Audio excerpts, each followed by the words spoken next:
Good morning and welcome to the series. We here at the series would like to wish everyone a safe and happy 4th of July.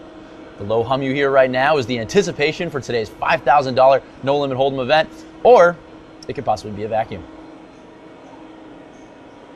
And now, the news. A winner was crowned yesterday in the $2,000 No Limit Hold'em event.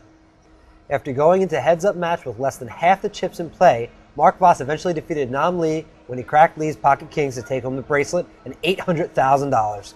Carlos Morton finishes in 9th place and in his second final table appearance so far this year. The final table is set in the $3,000 limit event.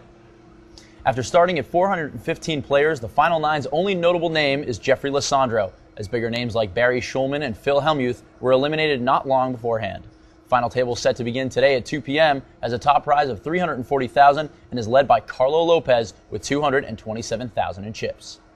The $2,000 buy-in Omaha 8 or better tournament started yesterday with 607 entrants. 61 now remain, all in the money, with Alan Middleman in the chip lead and Team Full Tilt member Andy Block in 8th. Other remaining notables include Huck Seed, Sean Chacon, Brett Youngblood, Minneapolis Jim Meehan, Team Full Tilt member John Juanda, and Daniel Negreanu. Anyone who was present at the Omaha event yesterday would tell you it might as well have been called the Daniel Negreanu Show. While Daniel is only 22nd in chips coming into play today, his antics found their way to several of CardPlayer.com's live updates, including one in which Negreanu challenged Sean Chacon heads up in anything. You pick the game. Doesn't matter because you're not good at any of them. I'll play you in basketball, football, boxing. It doesn't matter.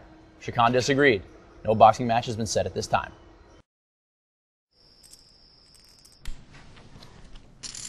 They're symbols, abstractions. A good player sees something more. To a great player like Jennifer Harmon, they're tools. Watch the way she bullies the table by moving in her big stack against the rest of us.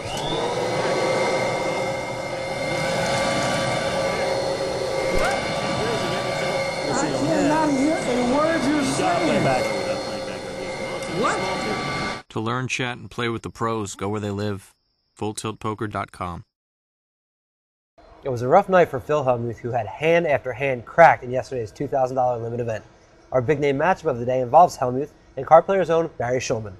After Schulman raised on the button, Hellmuth smooth called from the big blind. Hellmuth led out at a flop of 6, 7, 8 when Schulman called. Again, Hellmuth led out when a queen hit on the turn. Schulman was down to his last few chips, and this enticed Hellmuth to bet it in the dark. The river brought a 10, giving Schulman a straight with his ace-9, cracking Hellmuth's kings.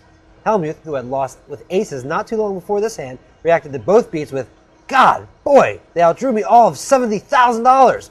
Moved all in the dark and caught a miracle on the river. You're not going to beat my kings ever again, I'll tell you that much." Maybe his kings won't get beaten ever again, but Phil had aces cracked shortly thereafter and was knocked out of the tournament in 13th. In the Omaha event, Brett Youngblood suggested a gankified makeover to Marcel Lusk, who made over Youngblood in last year's World Series. Youngblood suggested the makeover take place if the two make the final table, and that it should include a more dressed-down Lusk and possibly a shaved head.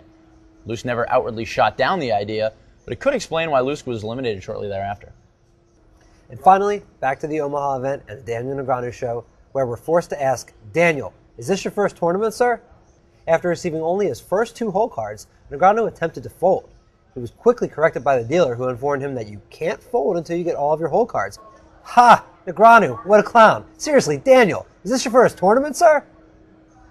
Actually, Rich, I think that he was just being sarcastic. He was probably choosing to make a rhetorical and hyperbolic statement about the massive number of Hold'em events at this year's World Series, and the fact that this Omaha event has so far been a lone floating buoy in a sea of Hold'em.